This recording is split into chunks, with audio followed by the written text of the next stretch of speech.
Recording in progress.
Recording in progress.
Taking my place.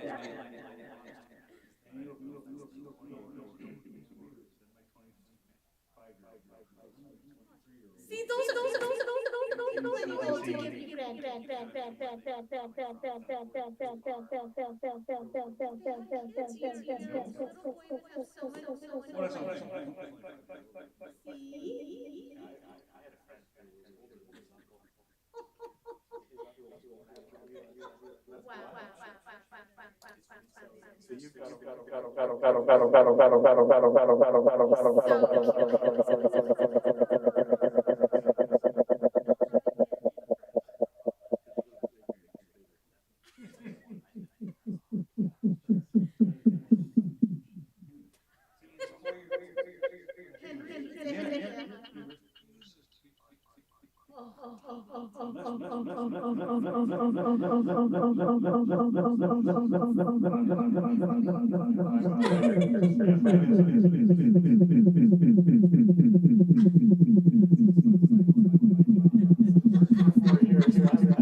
Patrick, you have to make him.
I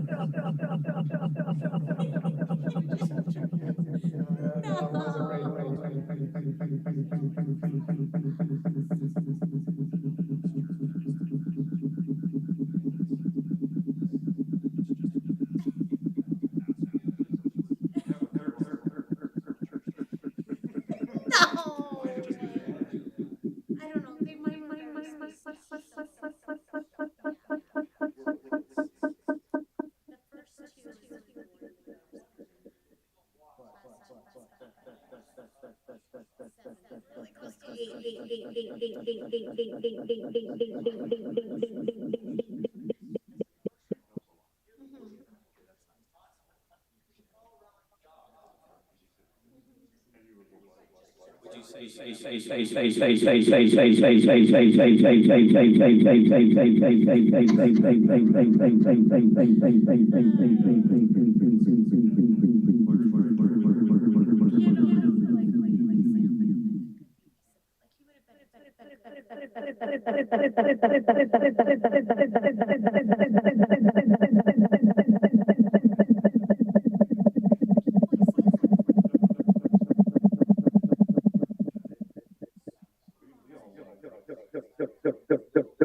is really close to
Recording stopped.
Recording in progress.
We'll just move through the agenda as we can. And let's see, we need a prayer and a if you could pray and if you could lead us in the pledge. We'll begin with Brother Riggins, or Council Member Riggins would give us a opening word of prayer, and then Dave Reeser will lead us in the pledge. Our Father in heaven, we're grateful to come before thee this night. We're grateful to live in this beautiful city. We're grateful to live in a place where we can express our gratitude to thee. We're grateful for the opportunity to be able to serve, and we're grateful for the members of this community, grateful to be part of it. We ask you to bless us, that as we discuss the items on the agenda tonight, as we listen to each other and to the members of our community, that we may have ears to hear and to understand, and that we may be guided by thy Spirit in all that we do. We pray in the name of Jesus Christ. Amen. Amen. If you could please stand for the pledge. I pledge allegiance to the flag of the United States of America and to the republic for which it stands, one nation, under God, indivisible, with liberty and justice for all. Okay, thank you. We'll now have the roll call of our council members. Councilmember Johnson. Here. Councilmember Tejan. Here. Councilmember Colin Erickson. Here. Councilmember Reeser. Here. Councilmember Reagan. Here. Council President Erickson. Here. Okay, thank you. We'll, first on our agenda this evening is a presentation on microgrid technology, a capstone senior project by Camilio Roman Madsen. So if you would, thank you. Thank you, sir. Look over to that, Gaston. Okay. Hello, and I hope you are all doing well today. My name is Camilio Roman Madsen. I am a senior university student here today to give a presentation on microgrid technology. So, what are microgrids?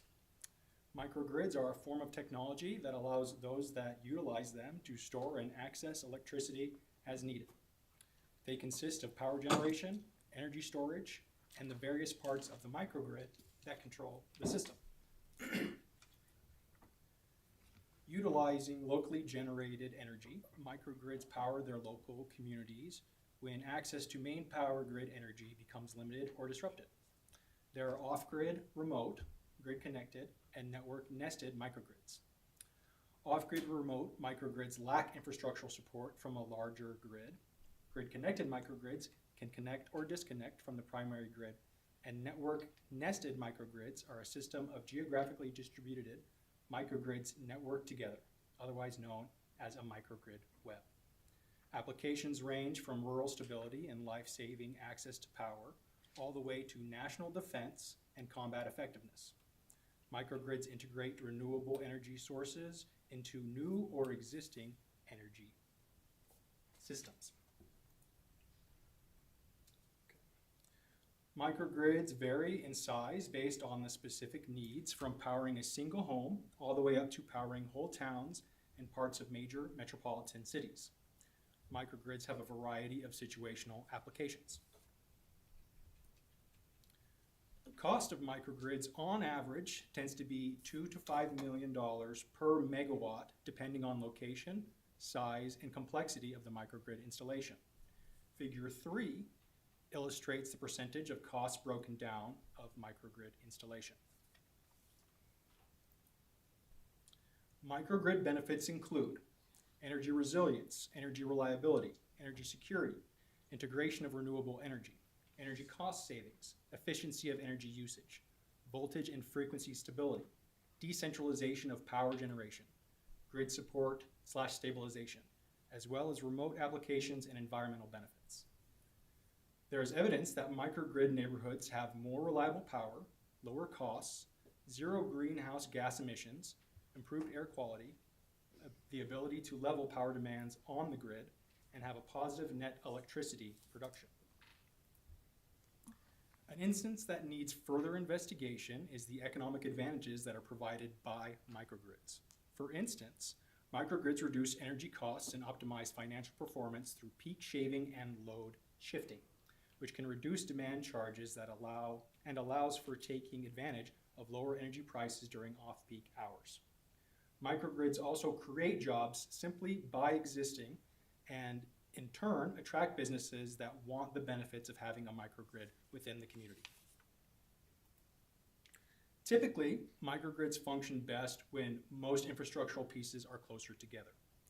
So when looking at building a microgrid, we need to examine where the microgrid could lie, as well as where the energy storage facilities and energy generation resources will be. This map shows a potential location for a microgrid that uses pumped hydro storage as its energy storage system. Pumped hydro storage is an attractive option as it provides lower overall costs, longer lifespan when compared to lithium-based batteries, and they are also optimal for larger storage. Pumped hydro storage works by having a pair of reservoirs, an upper reservoir and a lower reservoir. Energy is stored by having an attached electrical generator push water uphill, and then when energy is needed, water is allowed to flow back downhill to generate electricity via a turbine. The proposed energy storage system from the last slide can store over 37 gigawatts of electricity with a capacity of over 3,700 megawatts. This is more than the needed daily consumption of over 1,100 megawatts needed by Rexburg by just a bit. But this system still needs to generate electricity to be complete. Solar panels are the hypothetical energy source in this model, and figure 6 shows the outline of the necessary land needed to power the city for a single day using solar photovoltaics. To generate the daily over 1,100 megawatt hours needed, approximately 0.53 kilometers square of solar panels are needed. In actuality, there would be about double this space to account for shadows that are cast by the solar panels, but designers are not limited to a grid pattern layout of solar panels and can arrange them as necessity and aesthetics demand. Modern high-efficiency solar panels require 10 feet per square feet per kilowatt capacity. Here's the math done to calculate the area of solar panels needed for at least the daily amount of electricity for Rexburg. This translates to 3.27 days to completely charge the illustrated hypothetical system. Moving on to extant examples of microgrids. In 2007, a fire knocked out an essential transmission line and left Borrego Springs stranded without power for 2 days. After restoring power, San Diego Gas and Electric received an $8 million grant from the U.S. Department of Energy to build a local microgrid. Borrego Springs' microgrid system was then tested in 2013 when a major storm knocked out that same critical transmission line. The microgrid disconnected from the main power grid and was able to power a gas station, a library, and an elderly community. Next, in collaboration with Prince Edward Island Energy Corporation, Amoresco developed the Sleeman Park microgrid with a 10 megawatt solar facility and energy storage assets. The project will help manage peak load demands within Sleeman Park and is expected to offset approximately 4,500 tons of CO2 emissions per year. The project will enhance local economic development and furthers Prince Edward Island's goal of net zero by 2030. And our third example is Sterling, Massachusetts. Their microgrid is housed in a metal shipping container at the utilities electrical substation. The container houses a 2 megawatts of lithium-ion batteries, capable of nearly 4 hours of continuous maximum discharge. The batteries, along with a 3 megawatt solar array, can be islanded in case of a power outage and will support the town's police and emergency dispatch center for at least 2 weeks, lasting even longer with solar recharging. The $2.7 million battery system will pay itself off in about 2 years with grant funding from Massachusetts Department of Energy Resources and the U.S. Department of Energy Office of Electricity. But even without the grants, the system would still achieve a payback period of fewer than 7 years, which is pretty good considering that the batteries come with a 10-year performance warranty and are expected to continue to function significantly longer than that. Now I will speak about Idaho's interest in microgrids. Blaine County is currently attempting to get a $287,000 federal grant to install a microgrid. Another such instance in Idaho is the Rapid MIB, a portable microgrid that is capable of providing 250 kilowatts per hour. The Relocatable Resiliency Alternative Improvement Distribution Microgrid in a Box, or Rapid MIB, is made to give rural communities a portable way to restart their systems after a blackout. The easy to disassemble and move MIB can provide power from hydropower, solar panels, wind turbines, diesel generators, and even small nuclear reactors. This shows the resilience and modular approach that this technology can provide. Looking towards the future, we see that one of the many attractive benefits of microgrid webbing is the many smaller networks or installations can be linked together and combined into a larger aggregation of energy management. Figure 7 shows a mix of rural towns with available pumped hydro storage and larger Idaho cities that can more easily bear the burdens of upfront infrastructural costs. This would help those in the most at-risk areas and help larger cities gain a small war chest for further infrastructural costs in the future. Figure 8 shows a more fully realized situation of Idaho covered in microgrids that are webbed together. In the future, we will see that when enough utilities install batteries, it will change the face of the grid. It will mean more renewables can be deployed without the intermittent instability. More grid services can be provided by distributed close to load, increasing competition, reducing inefficiencies, and opening markets. More municipalities will then be able to take control of their energy purchases and costs. Finally, I want to thank everyone here today for watching my presentation. At this point, I'm happy to field any comments or questions. Alternatively, I can return the floor back to our distinguished council members and take comments and questions after the meeting. Thank you. Well, thank you, Mr. Madsen. Any questions or any, there's a lot of technical things there that I'm not sure we all fully understand. There's a lot in a little time. But we appreciate the input. I think it looks to me like it's something that's going to be, we're going to have to look at this sometime in the future, certainly, because of the grid that we have currently is just not going to have the capacity to power everything that we need. So it looks like it's a technology that's coming, up and coming, and will probably benefit us in the future. We're gonna have to, we'll take a look at it, I guess, as those needs arise and see where we go from there. So thank you for the presentation, and wish you the best. Thank you, sir. Okay, I have thank one- you. I have Oh, one excuse me. question, actually. Oh, one question, sorry. Absolutely. So are there other towns in southeast Idaho that are already doing the microgrid, that already have one? The that one are that I doing this know program? of that is looking into it is Blaine County. I'm currently in communications with them. Okay. They had a grant in line before this administration, and it was kind of, waffling for them. And now they've got another one in line with this new administration. And from what I've spoken to them about, again, I'm still speaking with them, but they said that they feel very hopeful going into the future that they'll be able to get this microgrid. And what they're asking for is really small compared to the $2 to $5 million megawatt that these other installations in other cities, other states are looking at. But that's what I found was interested in Idaho. That's kind of why I'm just spreading the word for my senior project, trying to make people aware of a fairly recently invented technology, which has, like I said, a variety of applications. You can go from really small to really big. You can power it with, old-fashioned stuff or more modern renewable technologies. So there's a lot of options. Did that answer your question, or did I talk around it? No, you did. Okay. Okay, thank you. Amelia, just one more thought. Yes, sir. You mentioned San Diego Gas and Electric, which means in your research, are power companies looking into this technology, and are they investing? I mean, San Diego Gas and Electric is a huge organization that runs millions and millions and millions of homes, right?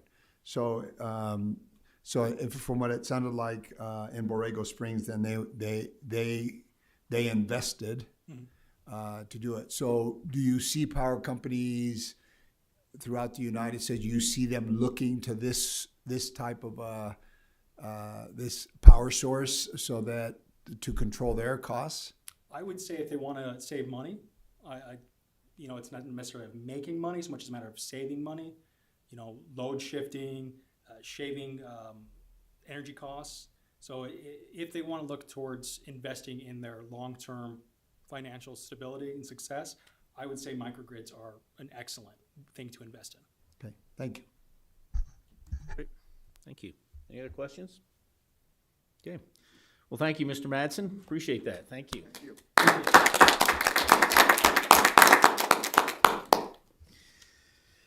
Okay.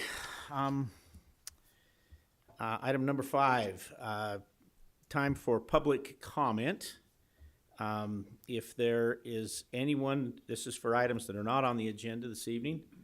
If there's any issues that anyone would like to bring up to us, we'd ask you to come to the podium and do that. So, okay, thank you. Hello, Rexburg City Council. I'm Kate Waldron. I'm a new student here at BYU Idaho. During my short time here, I have taken note of a few infrastructure-related issues that I believe should be addressed. First, the lack of a dedicated public transportation system around this town.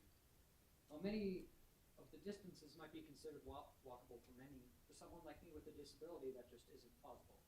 Even if you walk, it can still be pretty dangerous.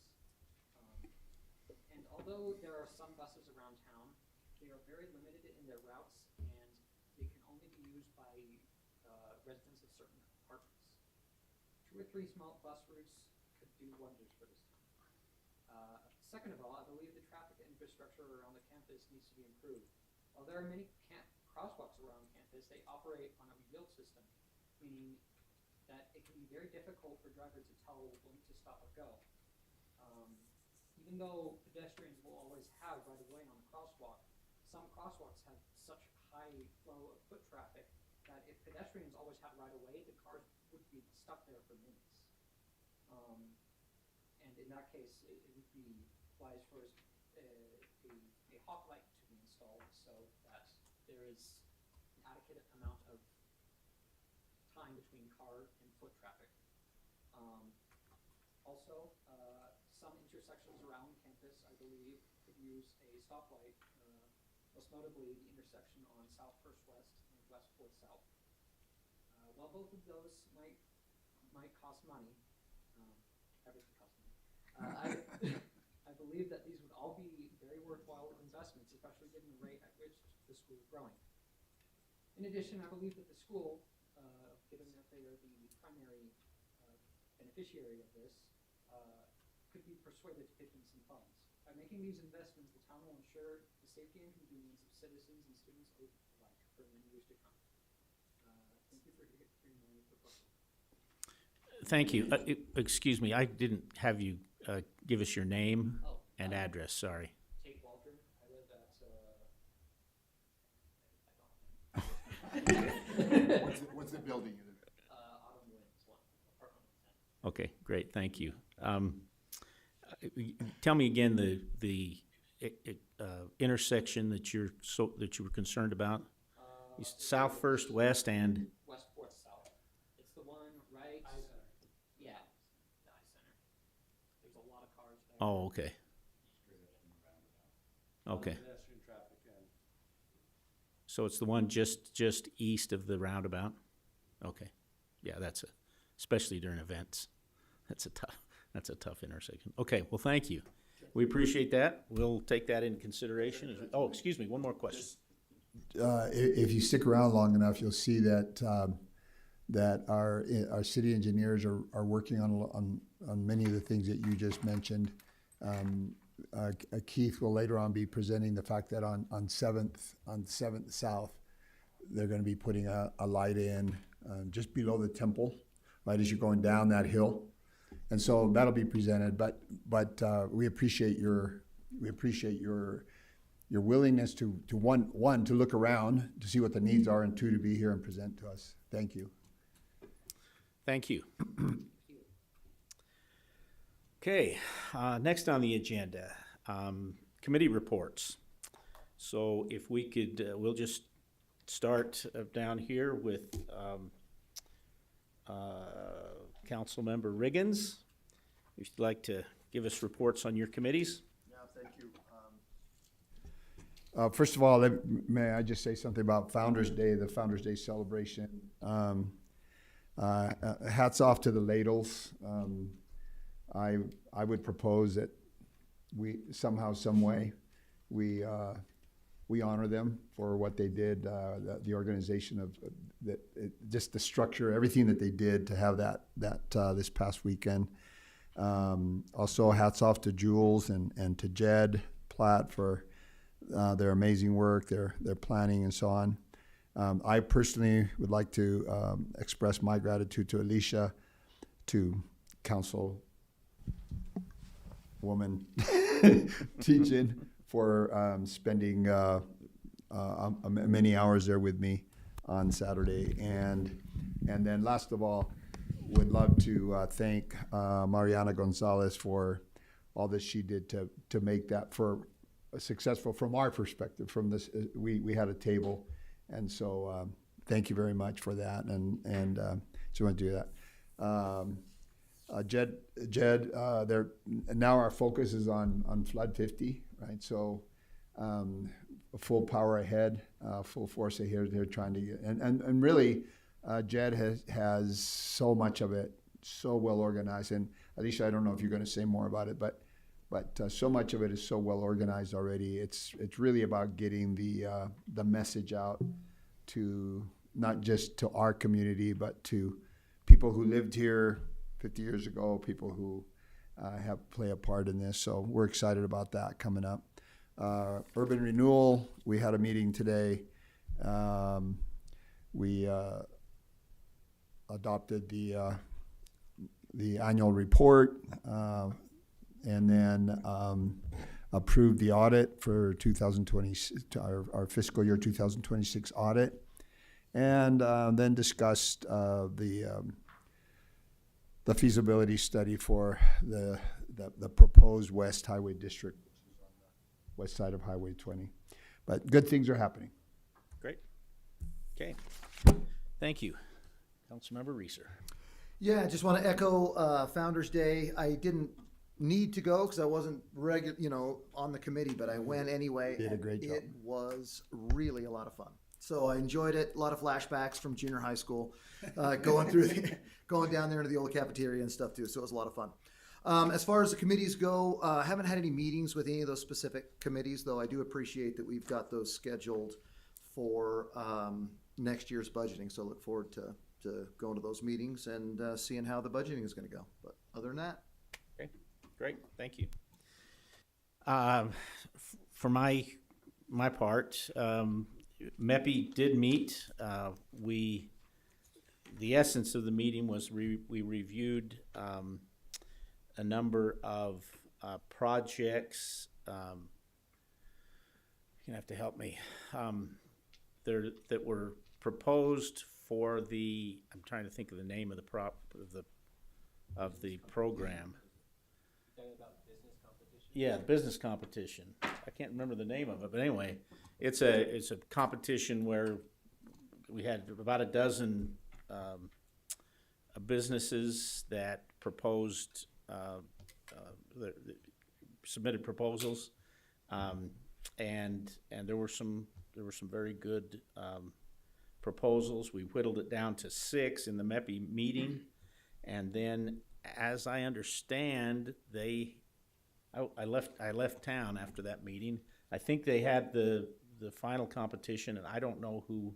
Do we know who won that? It's actually the group that participated at Advanced at Tuesday's affair. Ballet Fedorico? Yeah, Baile Folklorico, yeah. Folklorico, yeah. Yeah, Okay. they're the ones that won, I believe. Okay, yeah. They did a wonderful presentation, and so it was a good to see some of the technologies are above my head. Lots of things in the AI side of things that, it's up and coming, and that's what you just have to, what's going to happen. So that was our MEPI, our meeting with MEPI. Emergency Services Board met yesterday. We visited about not the Emergency Service Board, with the fire department, I guess, and it was the beginning of the budget process, and the chief is is positive in the fact that that the budget's gonna come in where, you know, not asking for a lot more money. We'll see what happens when it boils down to it, but at least initially, their initial budget was pretty much flat for the coming year, so we'll see where that goes. And that's about all I have to report. So, Council Member Tejan. So with grants, we meet on the fourth Monday, and Mary is doing amazing things. She's writing a lot of grants for us to help us be able to get money for different traffic issues and different infrastructure.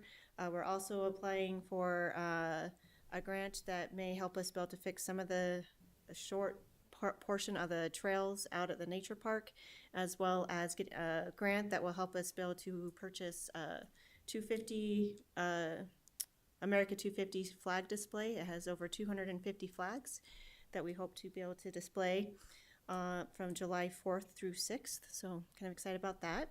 The mayor's youth will be, we met and had a discussion about the different roles that city plays, and tomorrow we will be meeting to have our mock city council. So that will be exciting. And then the ADA Oversight Board, we will be introducing a new member, and we're excited about that. So we can hopefully be meeting soon to be able to work on that. The Historical Preservation Committee also helped at Founders Day, and they gave tours of the old seminary building and also collected emails and phone numbers of people who are interested in historical preservation in Rexburg. And then with Flood 50, we will, Jed and Jules are doing a great job of planning and figuring out the different things. And the Oversight Committee is meeting with them next week to go over budget and to just go over all the different activities and find out how things are happening. So that's all I have to report. Okay, thank you. For parks, trails and rec, what I had to report, we're gonna be discussing here in a few minutes anyway, so I'll just hold off on that.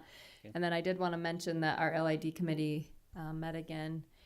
We had some good discussion. I feel like we're looking at what some other cities, how they, address their sidewalk, reconstructions. So we're gonna meet again in April, and then hopefully in a little while we'll have a report to bring back to council. Great, thank you. Thank you, President Erickson, Councilman. Looking at the airport board, we did meet this last week. They talk about the upcoming maintenance out there. They're going to look at paving and working on the southwest hangars, striping and working on the parking lot there, and the runway as it goes in, the taxiways to upgrade them. They also talked about finding the storage for some equipment out there, the mower and the tractor. It was brought up that there's possibly, I believe it's kind of one of those dome sheds that someone was going to donate. So they're possibly going to get that donated to the airport board or airport out there and put it up to store them in. So we're hoping that works out, that'll be given to us and that we'll be able to get that up. They also had a recap on the Nebraska conference they went to. They said they learned a lot out there at that conference on grants they could look at going after on moving this airport and what they could do to move this forward faster. So it was a good meeting there on the airport board. The next one was a golf board that I was over. That our golf Teton Lakes is up and running. As you have driven past that, if you have, it's already packed house out there. It's being used very much. A lot of golfers are out there, thrilled to be out there. In fact, I've been out there twice myself, so it's been good. Earliest I've ever golfed, so they're up and going. They did talk about this, bringing up the council. They did talk about this called Tag Marshall software for the carts. The board did approve to go ahead with that. They put screens on the carts. Every cart will have them at the Teton Lakes. It keeps track of the carts. It's assigned to that person that checks it out, that when they go out, it'll speed them up to get the people moving. So you're lagging behind, move up. It also protects our green where they come up and it can lock them out. It can geo-fence them out so it shuts off. But this time they decided not to put a geofence on there to shut down the cart. They'll start just making a lot of noise, saying, back up, get away from the greens, so they don't drive those carts across the green to protect our greens out there. But the board did approve to go ahead with that software and on every cart that's out there, so it's going to be moving forth with that. So just a question, have we had some issues with the carts? I mean, A lot. so they're, And it also tracks on them that so they can go out and sit there and say, okay, you had this cart, because it goes out to the rental to look back on the damages of those carts. Also, they shows them right where they drove the whole course, and they can buzz through on it, say speed her up, you're behind from the clubhouse. well, I just, okay, it's great. It shows the distance too. I mean, I've been on several courses. It does have the screens up there and tells you the distance and everything like that. So it helps out the golfers also. But I can't remember all the funding on that. So it does have okay. Yep. Okay. The new Great. technology running. Also, on it looks like the Legacy will possibly open April 1st. You've seen a lot of work out there. This is in-house work on the irrigation project, the Legacy. This is amazing for our golf managers to do out there, and the grounds to get out there and redo that whole sprinkler system on the Legacy. So hopefully by April 1st they'll be up and running. They're finishing it up this next couple weeks and should be up and running from the golf board. The other committee I was on, sorry for taking so long, was the airport, not the airport, was the school district board. I did go over there this last time. I've been in many of those meetings, and I started thinking about how we could communicate better with the district on what I could bring over there from our room here, on what we learn, what we do with our community, that could help them out as they plan for the future and what they're looking at from their board. So I decided to go over there. I talked to Mr. Lords, asked him if I could have some time on their agenda to present to them on developments, what's coming into our community from business aspect of it to residential.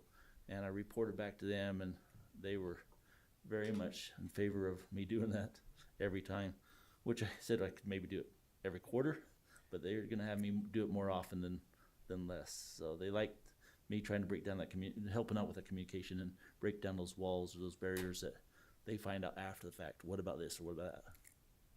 So that was a good meeting with them and good understanding of helping to communicate back from our board or our council to their board. Okay, great. Okay, well, thank you. Mary Ann, if you could just make a note, I think it would be appropriate for the mayor to send a letter to the Ladles, thanking them for their work there. So if you could, just to remind him of that. And Really fast, Yes. is there, Bill, do you know, or Councilmember Riggins, do you know if this is gonna be an annual thing? Did they mention that? I asked them, and they said, well, this will be the last one we do. So if it does become an annual thing, someone else will be leading it, but they, yeah. So it'd be wonderful if they did have somebody else. Again, I think they the last time I checked on the counter, they were counting the number of people that came through. They were over 400. So I think that they had about around 500 visitors that actually came, which not bad considering that really not super publicized, right? But the people that came were thrilled with what they had over 36 booths, right? And historical in every way. And then you had the Walters and others making, just having the homemade French fries, and it was beautiful. It was really, really, really well done. Right. never fails. When you leave town, there's all these great things happen. Yeah. Anyway, I was not able to go, but okay. If it's okay, I'm gonna make a little change to the agenda here. We're gonna skip down to number 8, the mayor's business, and then come back to the staff reports. So we would like to, the agenda item is to ratify Elizabeth Crisp as a member of the ADA Oversight Committee. So if you'd like to come up and just tell us who you are and what your how you can help us on that committee. So my name is Elizabeth Crisp. I've been here for about 20 years. I have children with special needs. I myself and some other children have other physical disabilities, some more visible than others. And so as I'm walking around campus or just around town, I notice things that might be unnoticeable to other people that I think, oh, you know what? That would make a difference to me, or anyway, just like little things. And so I think that just looking through the eyes of just noticing those little things can just make a world of difference in the mobility of people, accessibility, even of things, like I said, there are a lot of things we just don't think about. So I'm excited to be able to just kind of help make our city a little bit more accessible for people who might be holding back a little bit just because they can't. Great. Well, thank you. Yeah, We thank you. appreciate your willingness to serve. Do we need a motion, or do we just need a vote for ratification? It's action. So we need a motion. If someone would like to. I make a motion that we ratify Elizabeth Crisp as a member of the ADA Oversight Committee. I Is there a second second? that. It's been moved and seconded that we ratify Elizabeth Crisp as a member of the ADA Oversight Committee. Those in favor?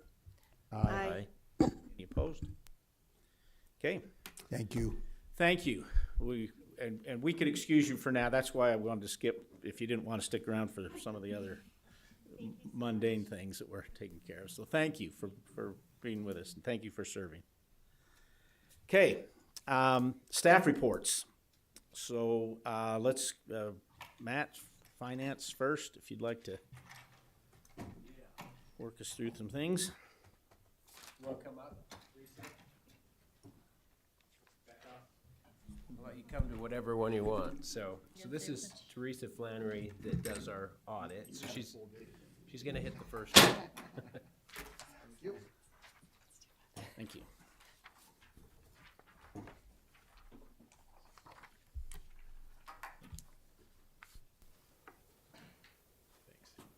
So I just did a summary. Matt said you wouldn't be interested in hearing the full report, and I don't know why, but we did go through the full report with the work committee, so we've already been through this once. This isn't a final report. We do have some internal stuff that still needs to be crossed off and, checked off and all that stuff. So we'll finalize probably this next week, but the numbers won't change. It'll just be formatting and making sure everything is fully reviewed. We have a couple emails we just sent today to Matt that he's gotten back to us, so we got to get all that documented. So just to go through, there's 3 reports that we include in this. I'll just go through those briefly. The very first report is on the numbers, and that was a pass. No issues with the numbers. We felt that they were materially correct and didn't need to go through any concerns. I think we had some changes last year, but no such changes this year, so that was good. The second one is on internal controls, where we assess and look at processes and procedures of the city and whether we feel that there's anything that constitutes a material weakness or a significant deficiency. We found no such issues, so there's nothing in that one. That's a second pass. And the third one is related specifically to your federal programs.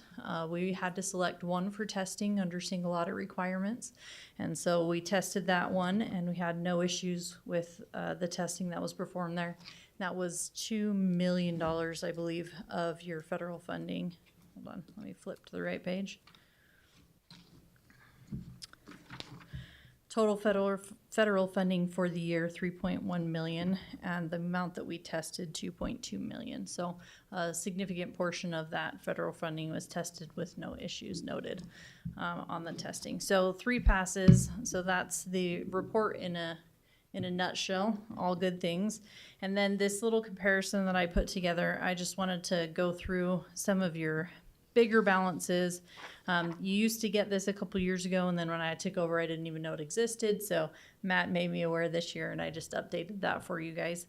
Overall, if you look at just the whole city, cash and investments went up about $380,000. And I thought it was interesting because in the general fund, if you kind of skip down to the second half of the page, cash from the general fund alone went up $302. So of that $388,000 increase in cash, the majority of it came through your general fund, which is kind of cool. Capital assets increased by $15 million. $7 million of that was contributed assets through streets, water, lighting, and sewer. And then you had another 1.6 million on the police side, 600,000 on fiber, and then additional assets purchased and constructed of 5 million and 2 million in wastewater and water. So a lot of good things going on, a lot of new construction, a lot of additional items being donated to the city to watch over. And of course, that's a mixed bag, right? Because you get it, but then you have to take care of it. So it's a good thing. A couple of the other ones that I just wanted to point out down in the general fund, because of course your general fund is kind of your safety net. So the strength of the general fund really is a measure of the strength of the city. So in your general fund, like I said, cash went up. You had a slight decrease in fund balance as you did a couple of projects. But if you look at revenues and expenditures, both of those balances increased or decreased the appropriate direction to do better than last year. So last year showed an excess or a loss in the general fund of 1 million, mostly due to transfers and supporting other projects, other funds, and other organizations. And this year those transfers were down about 1 million, and that brought you to just a loss of a little less than 200,000. So the general fund is supporting a lot, $3.1 million net for other projects and other funds, which is the intention. It does a lot of good things with that. But without that, I mean, you can see how much your general fund is pulling in, and it's able to support those things, which is a good sign for the city that you have those funds. And obviously you're working a lot of those funds toward supporting themselves, like golf. Golf came in the positive, and you had worked on that for several years. And just a couple of those other ones, you support them for a while until they get their feet under them. So that's exactly what it's designed to do, and that's exactly what it is doing.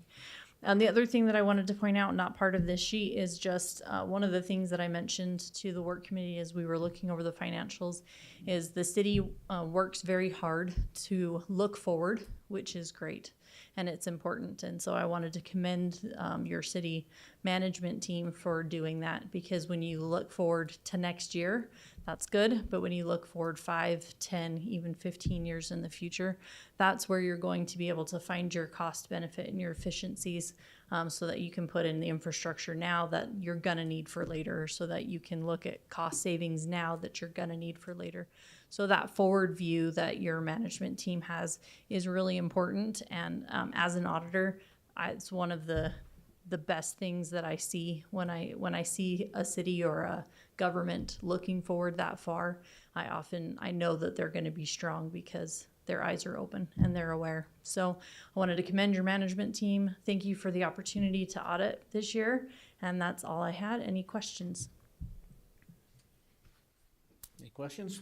President, not a question, but I just wanted to, I've sat through a lot of these fiscal year-end audits, and I first of all thank Rudd and Company, but thank Teresa. I was in that work meeting with you, and again, a lot. It's easy to, well, it's not easy, never easy to present numbers, but you present numbers. But I just want to take my hat off to you and just say thank you for actually caring about actual details like the one you just mentioned, right? I don't know that I've ever had anybody look and say, I've looked at your city and you're looking forward, and that is a good thing, and I look for that. And so, again, I appreciated being able to sit in on that work meeting, and I appreciate your report tonight, and thank you for the great work that you did on it.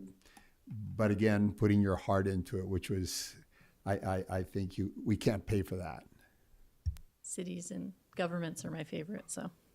Okay, thank you. All Anyone right, else? thank you. Okay, thank you. Okay. Financial reports. Yeah, don't we have to have a vote on that? Yeah. Oh, we have to approve the audit, that's right. Okay, So- I would entertain a motion. I'll make that motion to approve this audit. I do second what Bill said down there about I sat through this audit committee too, and they do a very good job of going through the numbers and making sure we are sound. So I want to thank her for that, but also make the motion to move this forward. Approve it. Okay, it's been moved that we review and approve the audit. Is there a second? I'll second. It's seconded by council member. Johnson. Jeez. So if we could, those in favor? Aye. Hi. Any opposed? Okay. Okay, that's All right. now, Matt, to you. Yeah, and before I jump into the finance reports, everybody should have got a lot of emails from me last week about the department meetings. I saw that most of you accepted those, so that's great. But if you do have, probably the thing I would say there is if you absolutely can't go, really every council member is invited. And so if you feel it's important that somebody's there, you can always invite another council member. And if we need to make any adjustments, we can try to do that still. So just let me know. So, okay, so on the finance reports, I've got the cash and investments in there. I won't pull that up tonight because you can see that on the far right column. But basically, this report is through fiscal year, or through the month of February in fiscal year 26. So as you look at each of the funds, you know, hopefully we're right around that 41, 42% range. I went through there. I didn't really have any concerns. You still see the fire department funds in there. At some point, we probably should do a budget adjustment and pull those out. We did do quite a bit of progress on those in the last month or so because we had a lot of cleanup to do as we close those funds out, and so we've been working through that. And then the other thing that I would say is there's Fund 41. That one shows a really big number over budget, but that's going to need a budget adjustment. I've kind of been waiting because that's mostly from, I think, just primarily the pickleball court and maybe just, I think there could have been a little bit, I can't remember, on the little inclusive whirl that's next to it. And other than that, really, the total spent is about 22% of the budget.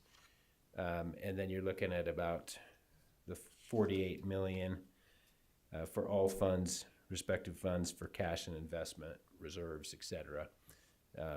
So any questions on the finance reports? And then we'll publish this one. Oh, no, actually we won't. It would be the next one. We publish the quarterly ones on the website. So, okay. Okay. All right. Should I move to the next item? John, you want to come up on that? So there is a budget adjustment to this, and I'll pull it up, but maybe, John, do you want to kind of jump in, and I'll switch the sides and kind of just talk about what's missing, and I'll get the numbers up, and then I can go through those. Yeah, so a big part of tonight's budget adjustment is around us trying to get a full-time ice rink manager hired. We've been open for, I don't know, like 6 weeks, I want to say, since we've kind of taken it over, and there's a lot that goes into a facility like this, so we are hoping to get an adjustment made today so that we can make the move to hire a full-time manager there. We looked at some options. We've been having some outside companies come in and potentially run the ice rink. We've kind of come to the conclusion that we think that this could be best managed in-house. Yeah, that's great. Okay, and then I'm not gonna spend a ton of time on it. Hopefully you had a chance to look through it, but I did, I kind of gave you the same analysis that we gave you a couple months ago when we had to set the amended budget for the 8 months of the fiscal year here in green. So I'll give you the quick version. So basically on the revenue side, you know, we had anticipated close to like 40,000 a month on revenue. So if you look at February, we brought in about 34,000. March, we're still projecting, but we had about 15 days of revenue that we could look at and then project from there. And so you're looking at about 31,000 in that projection. And so based on that, we didn't feel like we could stick with what that 8-month amount was in the green. And you can see where those numbers are. So like public skate obviously is your biggest revenue source. And you know, Jason, when he operated for the 3 months, he brought in about 72,000. And we anticipated from February through September, hopefully doing about 156. And now after I look at kind of the first 6 weeks, I think you're going to be more in the low 100s, to be honest, in that category. It's not to say that I could be wrong. I mean, we're just projecting based on the information that we got back in those 6 weeks. And the way we did that is we took the actual February numbers, we took the projected March number, and then all the rest of the months, we actually took only 60% of the average of those 2 months. And that's because we do think that, you know, you're going to have a slowdown when you have a lot of other options to do outside as the weather gets better. And then let me just mention this top one that I have in yellow on the far right. And so this will become part of the budget adjustment question that we'll review in just a few minutes. But basically, we're saying that we believe that you probably do need to transfer $56,000 from the general fund into that ice rink fund by the end of the fiscal year.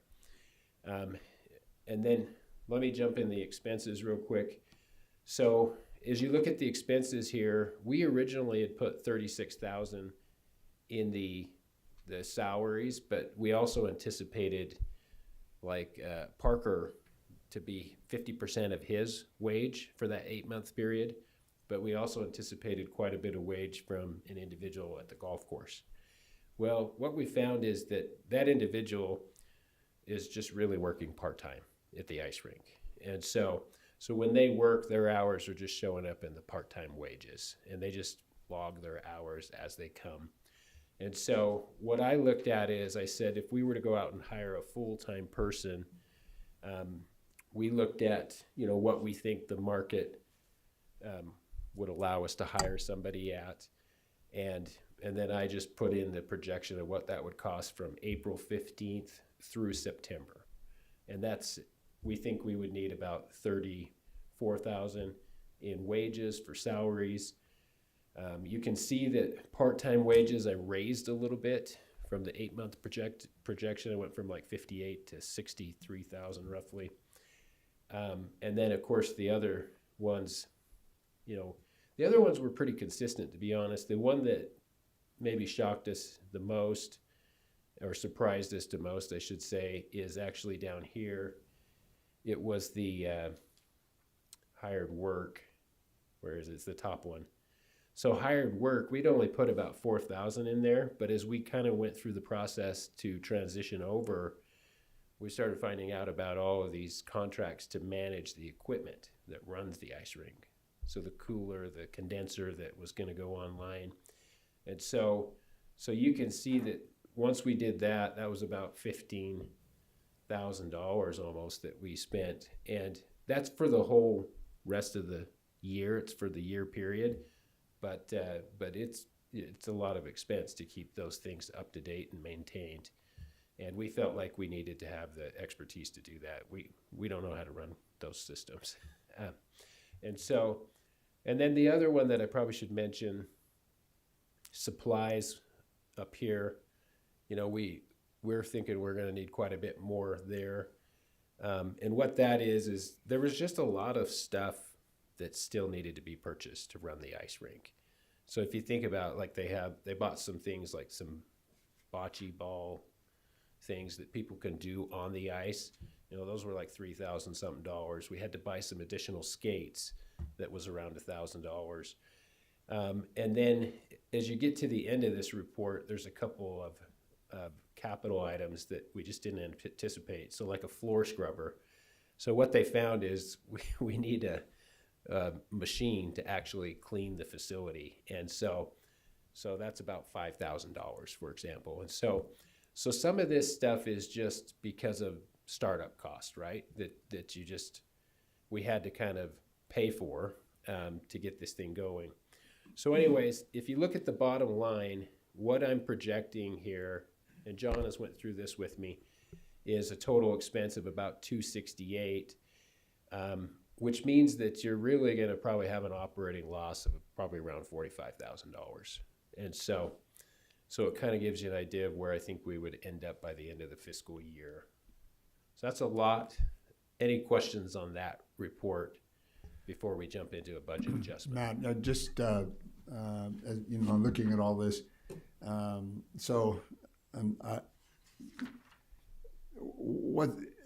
know we don't have that many months into it, but right now, are you basically saying a break-even point is about $381,000? Is that what this has to bring in order to be at the? Well, I'm actually saying it's more like $269,000 in an 8-month period. So I didn't extrapolate that out, but if somebody wants to divide that by 8 and times it by 12, that would be the number you'd be looking at. Okay. So I think it will be, anybody do the math for me? I can't do it that quick. But anyways, yeah, I think bottom line is you're probably, unless we have a drastic change in those revenue projections, your bottom line is you're going to probably subsidize it a little. And then I think you're going to have some additional capital and startup costs. For example, I would probably get another Zamboni and have a backup Zamboni because, it's pretty risky to have only one and your whole operation depends on that. And so just things like that, I would probably suggest that we put into the budget as we go through that process in a few months. And we will do a much deeper dive in a couple months when we go through the budget meeting to set next year. And we'll have a couple months more data and maybe we can tell. The other thing is the way we've been looking at it, and unless you guys want to change this, we've been looking at it from the standpoint of trying to operate it year round and to have somebody there running the facility all 12 months of the year. And so I know there's been a lot of discussion about, do you shut it down in the summer? What we're looking at is trying to run it year round and see what we can do so that we know. And then the other thing I'll add is some of you guys said in the meeting, we had a third party that could come in and manage this facility, come in and give us a proposal. And their proposal in the first year was like $180,000 subsidy. And then they felt like after 5 years that they would start to, I think by year 2 or 3, they would start to actually bring in profit. And so their outlook was like at 5 years, they felt like it was probably a break even. Still a projection. And their management fee was about $17,000 a month if they came in and managed. And their model included 2 full-time hires. Was it 2? I think it was 2 full-time hires. We're recommending just 1. So. Yeah, it breaks down to taking that 262 basically, and then dividing it by 8, and then multiplying what is 393.9, so 393,000, which is about almost 33,000 a month, 32,825. So, and we had 30. Yeah, you would be good if every 34,000 the first and 31,000 the second. I mean, yeah, it's not bad when you think about where we're at, right? I mean, but it's yeah, I mean, You still own a $5 million facility that Yeah, somebody right. gifted you. But I think it's important to know that bottom. What's our break-even point, though, right? I think it's important for John to know. I think it's important for the guy who's managing the place. I think for the people that are advertising, I think it's important to know what that, so that we're running it not like a government entity, but we're government it like a business, right? Make it so that it's paying for itself. But anyway, thank you. I appreciate that. I think also just to kind of add to what you were just talking about too, I think part of the reason why I could see things getting better is just because Parker's still splitting his time between the ice rink and also the events that he has like coming up in the next couple of months. And we're just getting to a spot to where we even have an office set up over there. We haven't had internet ports that we could link to where he's been spending a lot of his time over here at City Hall instead of actively being there at the rink. So I think having someone there full time will help us to be able to cut down on some of those staffing expenses. But also we have someone who's dedicating their full time to getting this place up and running. And he has not had that since we've taken over the rink. President? Yes. So what kind of programming are we planning for the summer to bring in people? Like what is being planned? Are there hockey all year? I keep being told hockey, but is that actually a thing that goes all year? I don't know. But. Yeah, so we have some of the youth hockey programs in the area who are working with us to get contracts to be able to continue their leagues and have ice time, but we also have a pretty big learn to skate program that's wanting to come in and kind of take over that and help get that going. On top of BYU Idaho, they're going to start up some ice bocce and some broom ball leagues. We've been meeting with them to kind of get them in here. And then we have the figure skating group as well, who typically goes down to Logan throughout the summers, who want to continue their programs too. So we're also looking at other alternatives of what else can we do to continue to keep that rink full, because we understand that if we can't do that, then eventually it's not going to be feasible to operate year round. So with the full time, how many hours is the ice rink open? Are they open 8 to 5, or is it 12 to 10? Like what are the hours? Yeah, so right now we have it set from like 12, I want to say it's 12 until 10 p.m. is what we're doing. And then on the weekends, it's like 9 until 10 p.m. So with that full, yeah, we're closed Sunday, obviously. So is this something that maybe somebody who does 30 hours could do instead of full time? Just so we don't have to pay benefits? What do you think? Just, throwing out. If you can find somebody that'll do that. I wouldn't recommend it, because I feel like you need somebody that has expertise in managing this type of facility, that is boots on the ground there, managing people, seeing ways to run it more efficiently, to get sponsorships, all those things. And our experience is always that if you say, hey, we're going to go the part-time route, you just don't get the same level of commitment, because somebody, if they have a full-time job and they have full-time benefits, they're actually more engaged in that position, right? And they want to be successful and have a future and have that job. And I just don't think you're going to get it with a part-time person. And that's just my personal opinion. It's a big facility. It runs, if we really run it year round, it's open all the time. And I really think having one full-time person is a reasonable ask for that type of a facility. Just my opinion. Can I ask a question too? You bet. Do we have any idea yet how many, I'm assuming we don't, but how many actual city residents are using it versus and just surrounding areas in the region? I don't have any idea on that information. We can run a placer. Yeah, because I would really want to know that. Are we serving our residents, or are we serving all the surrounding areas? Yeah. So we can get with Aaron. Aaron can run a placer report in those 6 weeks and tell you exactly where people came from. That'd be awesome. Thank you. Great suggestion. And run that for a year. We just want to run it. Yeah, I want to know if it's city residents or if it's all the surrounding people that aren't paying taxes. Oh, when you had it, yeah. And then eventually we could even do like the golf courses, if it gets to that point where residents could have a break because their taxes might be assisting or whatever. Yeah. Yeah, that makes sense. And really, it is the model, right? The financial model is it's a regional facility. Like, we are definitely highly dependent on people outside the city of Rexburg. Same thing with Rexburg Rapids, right? I mean, that place would be a mess if we didn't have people coming from outside of Madison County financially, I'm saying.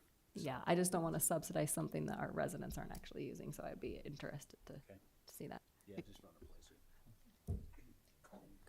Yes, Colin.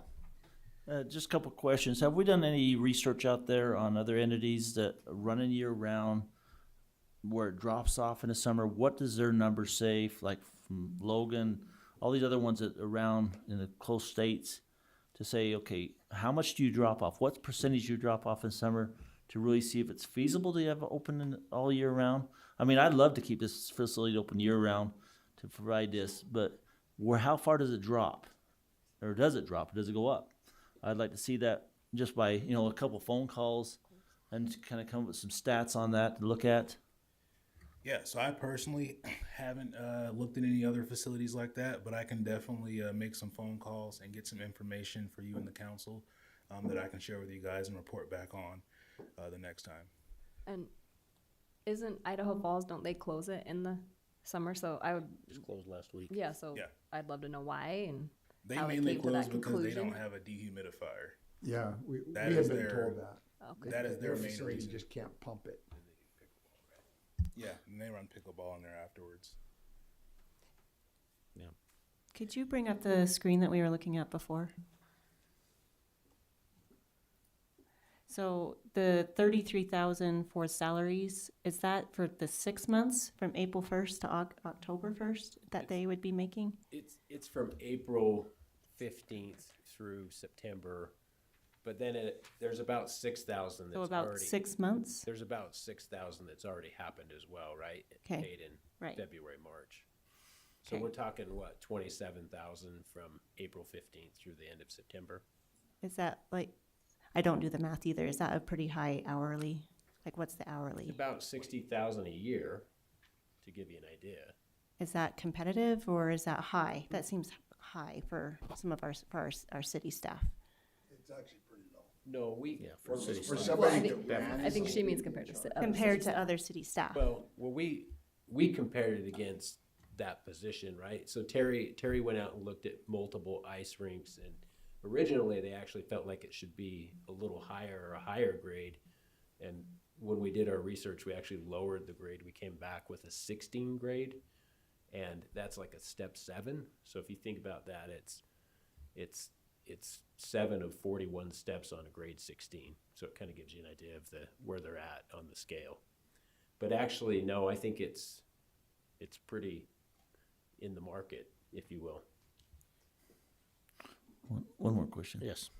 So looking at salaries, bringing on a full-time person down there, and we're still having very high part-time wages. Is there any way we can take down some of that part-time wages to help pay that full-time person, since you're gonna have a full-time person down there? Yeah, it's going to counteract it. Because a big part of why that is so high is Parker's not able to be there at all points of the day because he still has to come back to City Hall to do stuff. So if he were able to be there, or we had someone who was able to be there, they could be at the front desk during those slow times instead of us having to have another part-time person be there.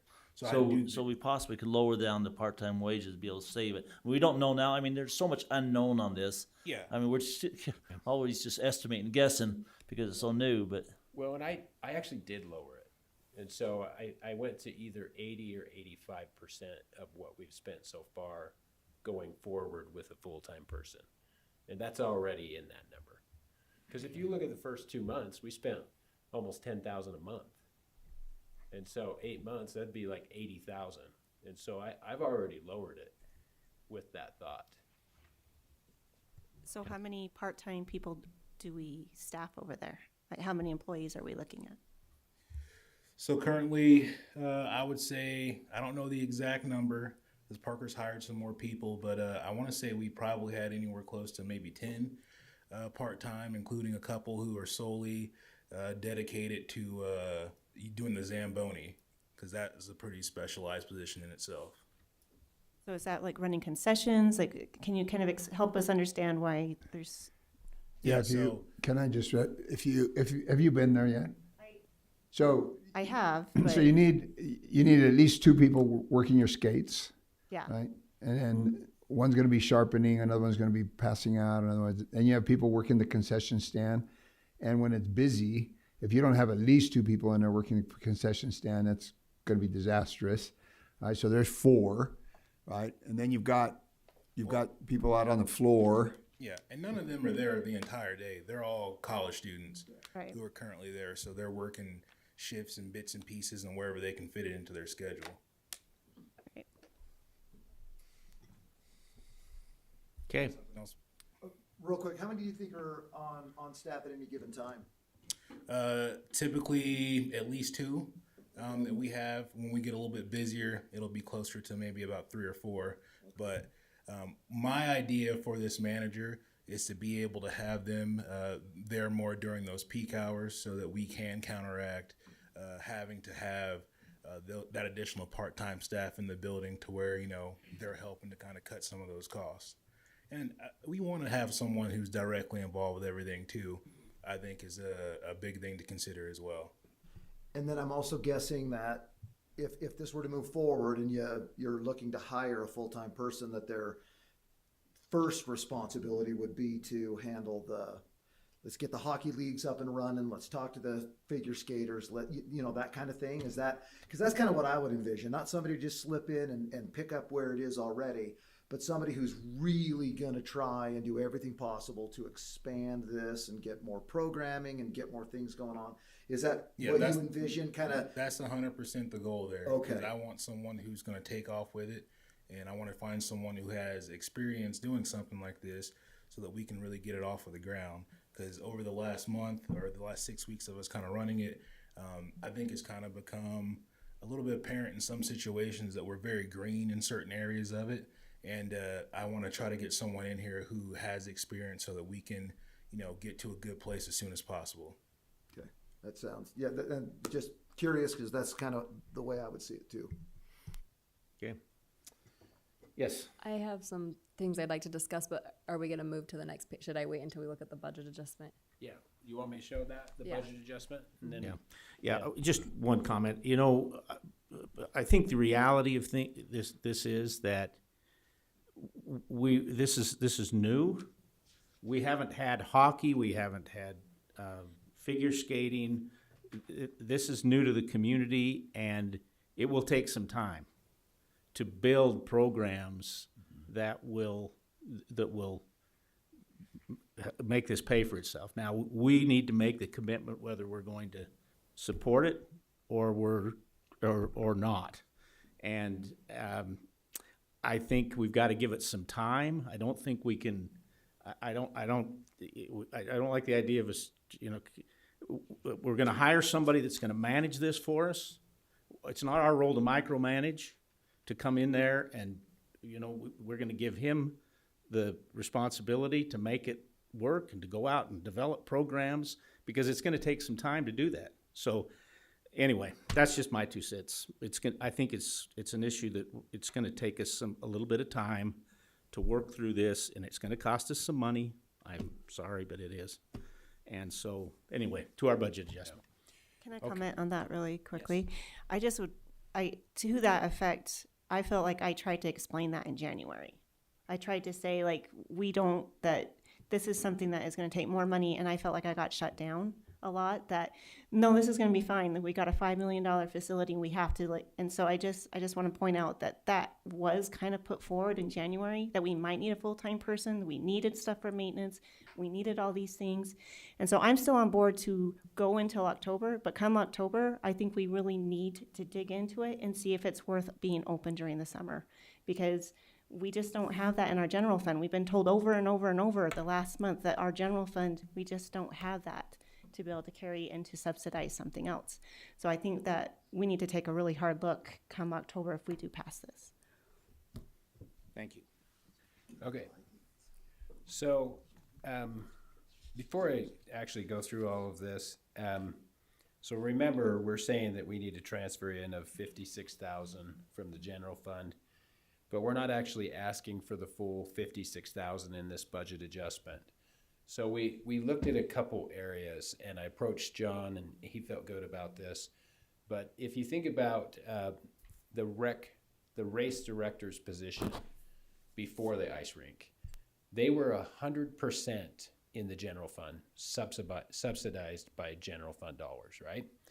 And so I went to John and I said, you know, I really feel like we need to have some of that wage be covered by the actual programs that they're working with, so the races.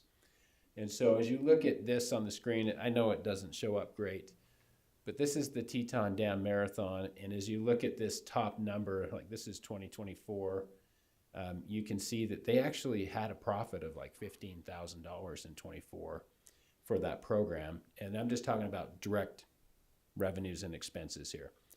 They had in 25, they killed it. They had like a $25,000 profit. Right now, we're showing with what we're recommending in the budget adjustment that would still go down to probably like an $8,000 or $9,000 profit. So part of what we want to do is move 25% of the wage of that person out of the general fund and into rec programs, so that it can be covered directly by those revenues. So that's one area. The other area that we looked at for this year, and I know Brianna wants to talk about this and we can chat about it, but let me just show you. So when you look at the winter sports park, which is at Teton Lakes, you know, that is a very highly subsidized rec program. And so it's exactly the opposite. You know, you looked at the marathon, how it brings in a profit.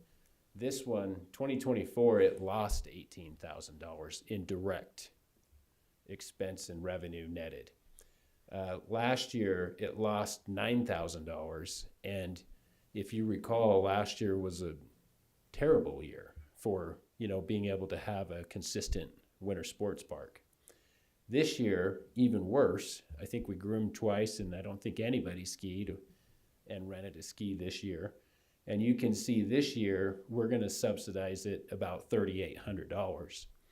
And so I was able to say, hey, let's take back that budget out of Fund 03, because we're not going to spend it this year. That season's over.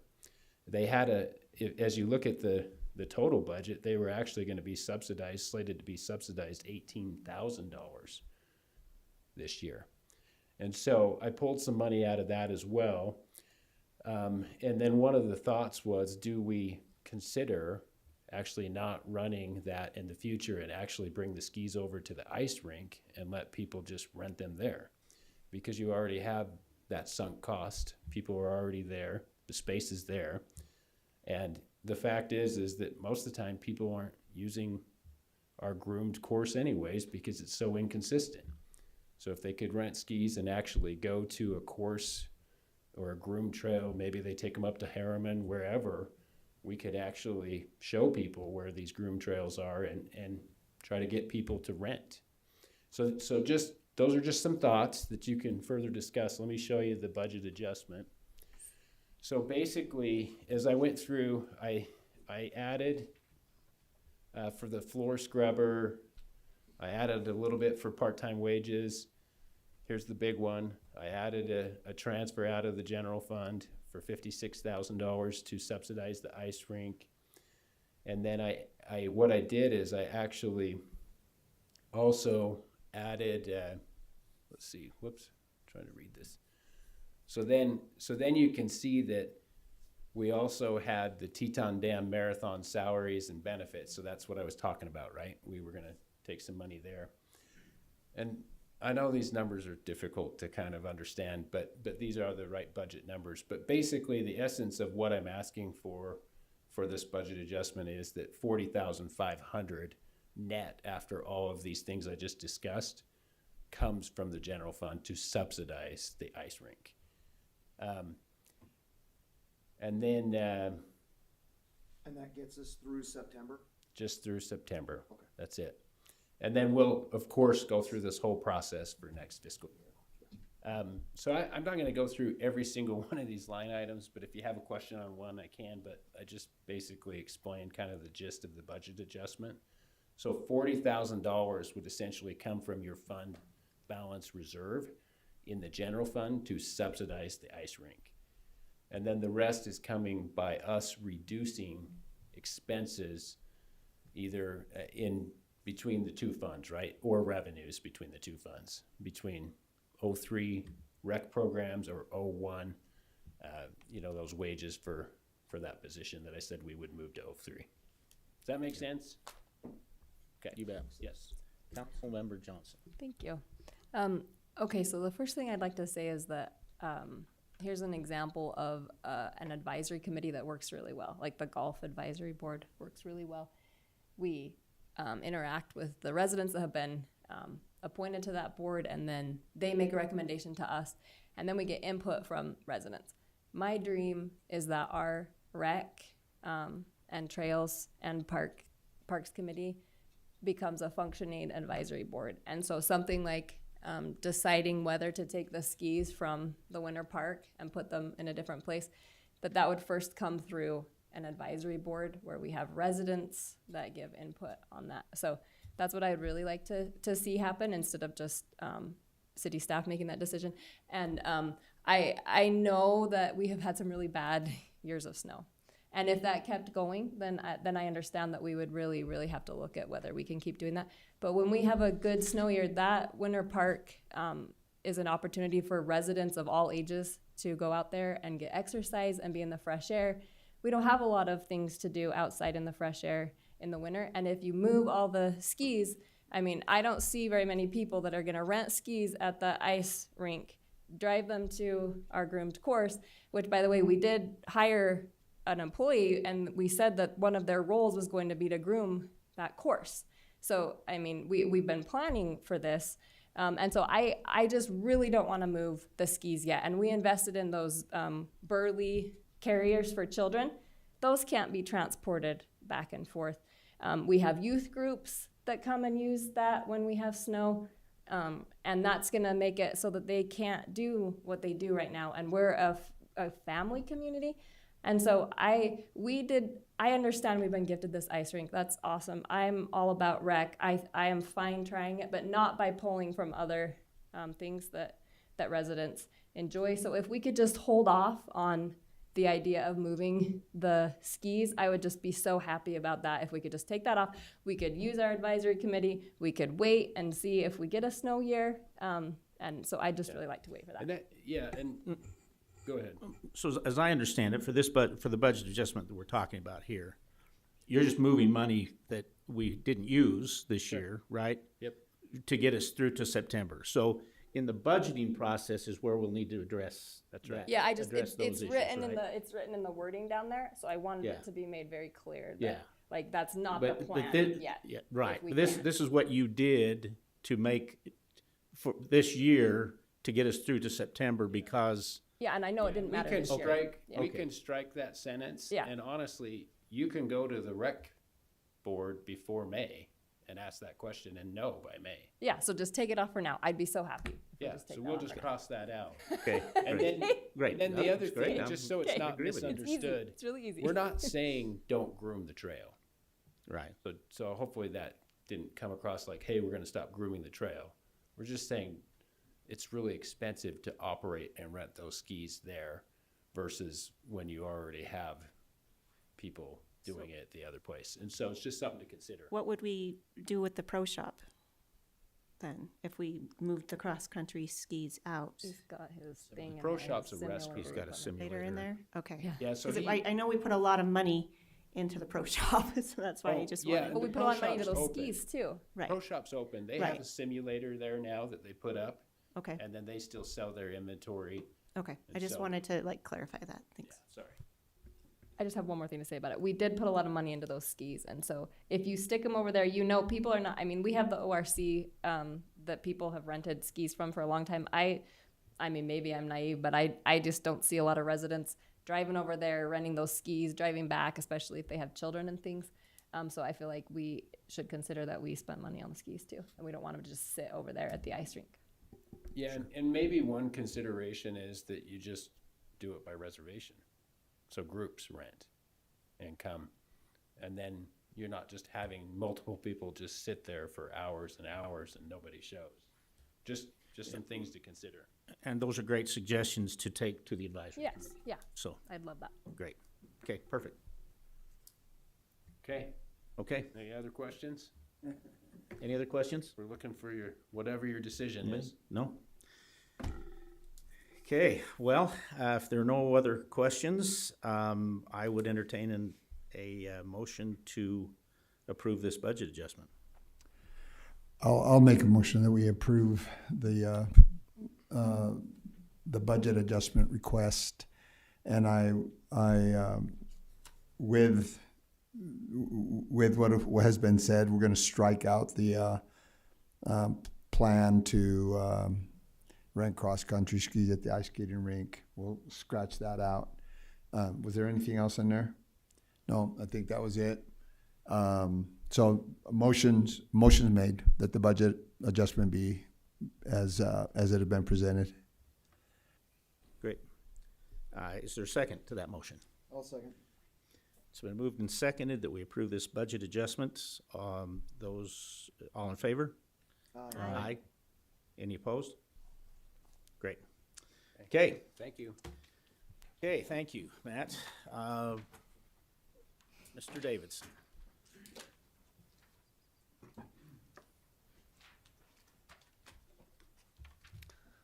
All right. Thank you, Council President. So just got a couple items. First, I want to just make sure everyone is aware. Next Wednesday, the 25th, we're having an open house from 6 to 7, and that's for the 9th East Bridge. So that's the bridge that's going to go from 7th South to Barney Dairy Road, that section of road going in. So we're having an open house with the engineers. Say that one more time. 25th.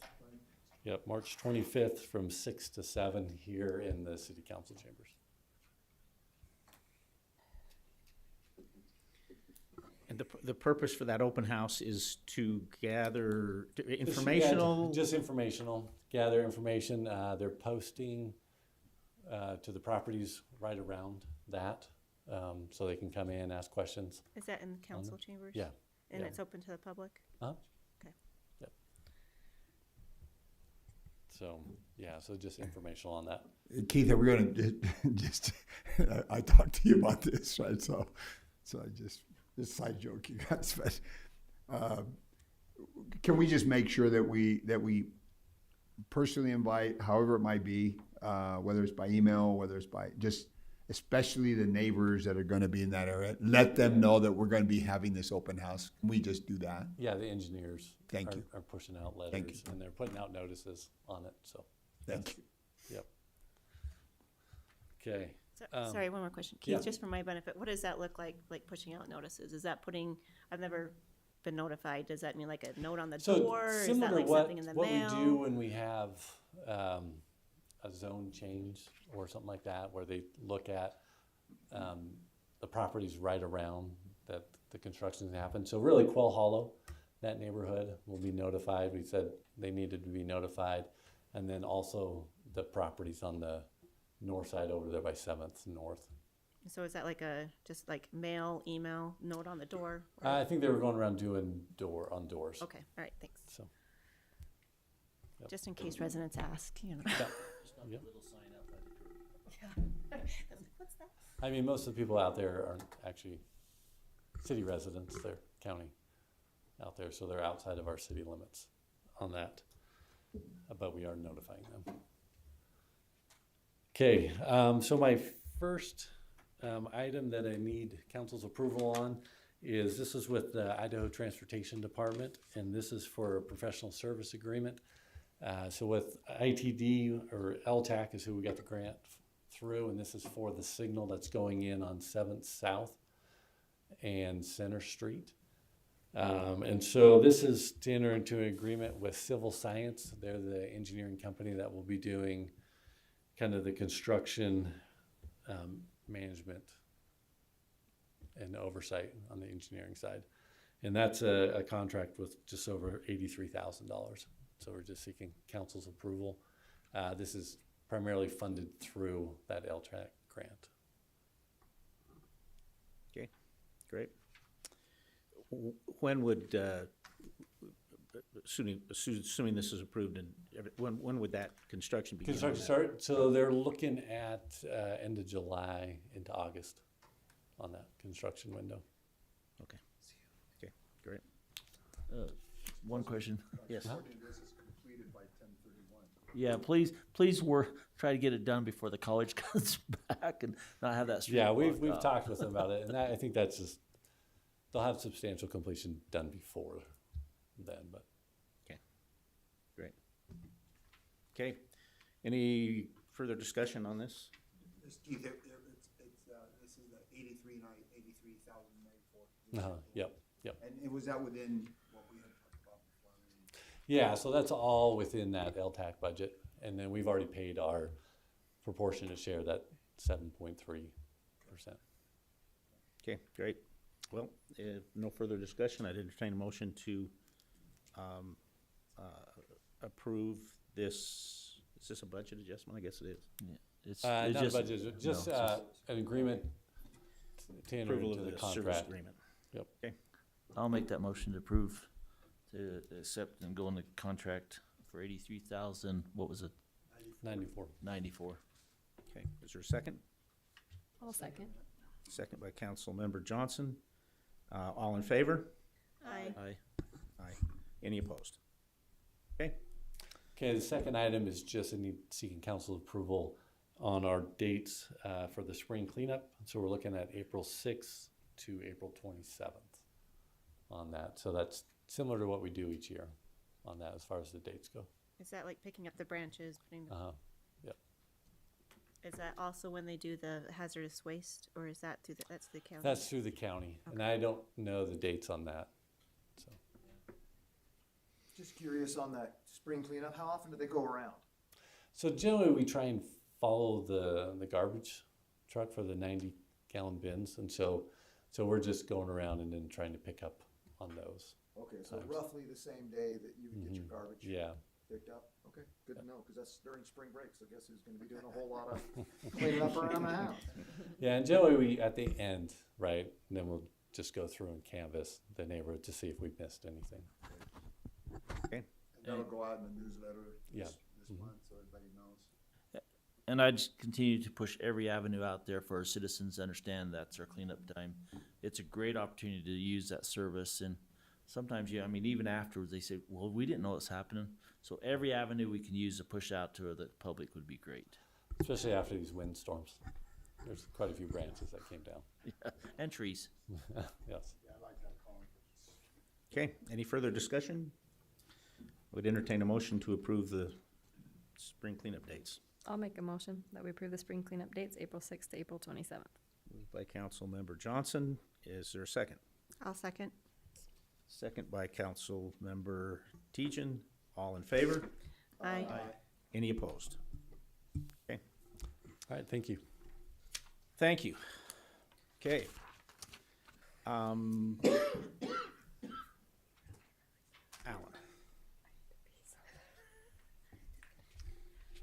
Mr. President, council members, thank you. The item in front of you at this point is a conditional use permit for a storage yard for Tractor Supply. And this will be out on 12th West, located right next to the John Deere tractor dealership. They're just to the north of them. So they are asking for that storage yard to be able to put similar stuff to what you would see at a cow ranch storage yard and a valley-wide storage yard, putting those simple items in there like that. The one thing we did talk about in planning and zoning, and we wanted to add to this, right now that lot has not been split off from the rest of the parcel. So we wanted it stated down there that basically the conditional use permit for the retail storage yard applies exclusively to Tractor Supply Company and designated land area allocated to Tractor Supply Company. Other entities and portions of the parcel are excluded from this CUP. So we wanted it just to stay with where theirs is going to be in the future. So that was the one condition we were asking to include in this CUP. Now I would open it up for any questions. Okay. Any questions or discussion on this item? Okay. If none, I would entertain a motion that we approve the conditional use permit for the storage yard. I move that we approve the conditional use permit for this particular recommendation for the Okay. storage yard. Motion by Councilmember Reeser. Do you want the stating of what Alan said in that motion? I would put that in there. The part where they That is tied to their tied to Tractor just Tractor Supply's Supply. parcel owner. Yeah, so it's right in the Okay, motion. so I'll revise my proposal that we approve the conditional use permit with the, And you could just say the conditions listed on the CUP, okay, because that's yeah, what I read. according to the conditions listed on the conditional use permit. Great, thank you. Is there a second? I'll second it. Seconded by Councilmember Erickson, Colin Erickson. All in favor? Aye. Any opposed? Thank you. Okay.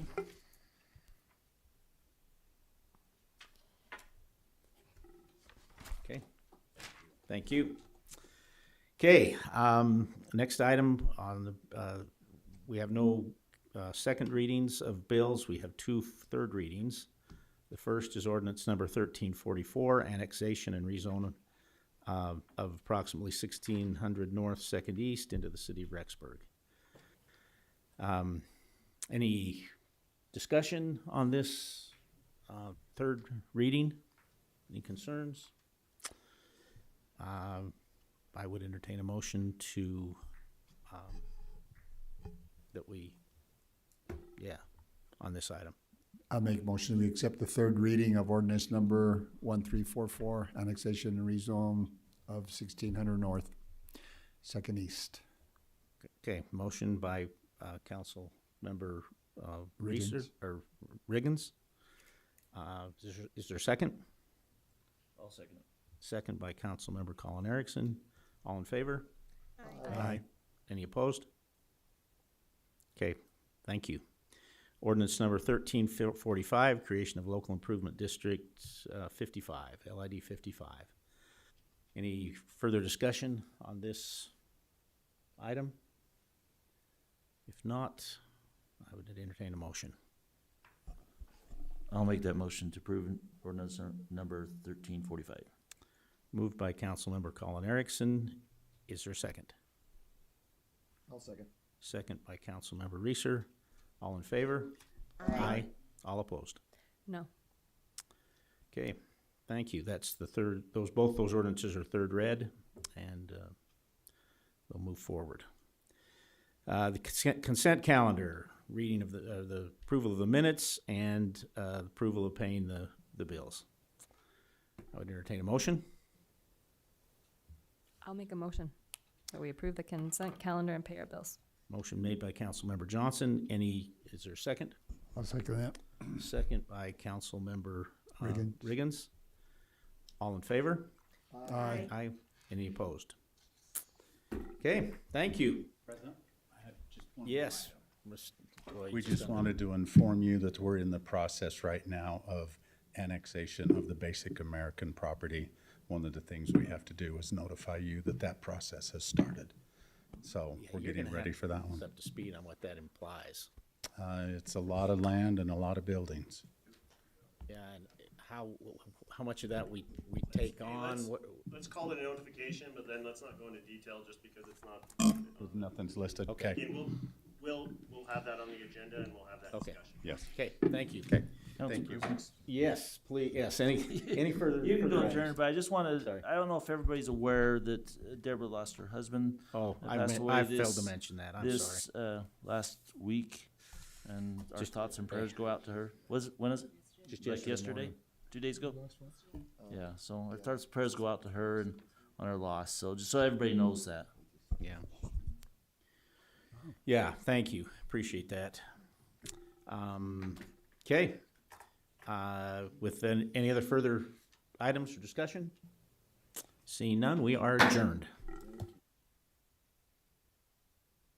Recording stopped.